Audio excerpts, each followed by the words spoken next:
আসসালামু আলাইকুম everyone, welcome to shades of cake. আজকে নতুন আরো একটি কেক ডেকোরেশনের ভিডিও নিয়ে আপনাদের সাথে হাজির হয়েছি। আশা করছি আপনারা সবাই ভালো আছেন আর আমার এই কেক ভিডিওটাও আপনারা খুব আনন্দ সহকারেই দেখবেন। আজকে একটা 1 পাউন্ডের ভ্যানিলা ফ্লেভার কেকের অর্ডার ছিল। বরাবরের মতোই আমি ভেতরে যেভাবে ক্রিম এবং গানাশ দিয়ে রেডি করি ঠিক সেভাবেই রেডি করছিলাম। এখানেও আমি কেকটিকে 3টি ভাগে ভাগ করেছি। এই কেকটা বানানোর সময় আমাকে কয়েকটা প্রবলেম ফেস করতে হয়েছিল। তার মধ্যে এই কেকটি আমাকে বিকালে অর্ডার করা হয়, যেটা আমাকে সন্ধ্যার মধ্যে ডেলিভারি দিতে হতো। ইমার্জেন্সি অর্ডার হওয়ার কারণে আমার তাড়াহুড়োটা একটু বেশি হয়ে গিয়েছিল। আমি চাচ্ছিলাম কেকটাকে তাড়াতাড়ি বেক করে বাকি সময়টুকু আমি ক্রিমের মধ্যে কাজ শুরু করে দিব। এবং সমস্যা তখনই শুরু হয়, আমি সাধারণত কেক চুলায় তৈরি করি, কারণ চুলায় তৈরি করলে কেকটা খুব বেশি পারফেক্ট হয়। তো সেদিন বাসায় গ্যাস ছিল না, যার কারণে পরবর্তীতে সামহাও কেকটা আমি যেরকমটা চেয়েছিলাম ঠিক সেরকমটা হয়নি। আমার কেকটা একটুও ফুলেনি। তো আমি একদম টেনশন পড়ে গিয়েছিলাম যে এরকম কেক আমি কিভাবে অন্যকে দেই। আর আমি কোনো কিছু পারফেক্ট না হলেও এই জিনিসটা আমার একদমই ভালো লাগে না।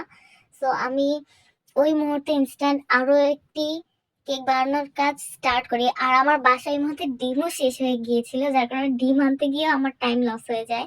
তারপর ধীরে সুস্থে কেকের কাজ শেষ করে বেক করলাম। দেন আমার মন মতো যখন কেকটা ফুললো অনেক শান্তি পেলাম, মনে এরকম ফিল হলো। তারপর ক্রিমের কাজ শুরু করে দিলাম। কাজ করার সময় এই জায়গায় আমার আরো একটি প্রবলেম ফেস করতে হয় যে আমি সুন্দরভাবে কেকটা যখন কোট করা শেষ করি, আমার হ্যান্ডরাইটিং কেকের উপর খুবই বাজে হচ্ছিল। কারণ আমি খাতায় আমার যেরকমটা লিখতে পারি এখানে তো সেরকম ভাবে আমরা লিখতে পারি না, হাতটা ব্যালেন্স করে লিখতে হয়। আমি মিনিমাম 5 বারের মতো উপরের এই লেখাটা শুধু মুছছি।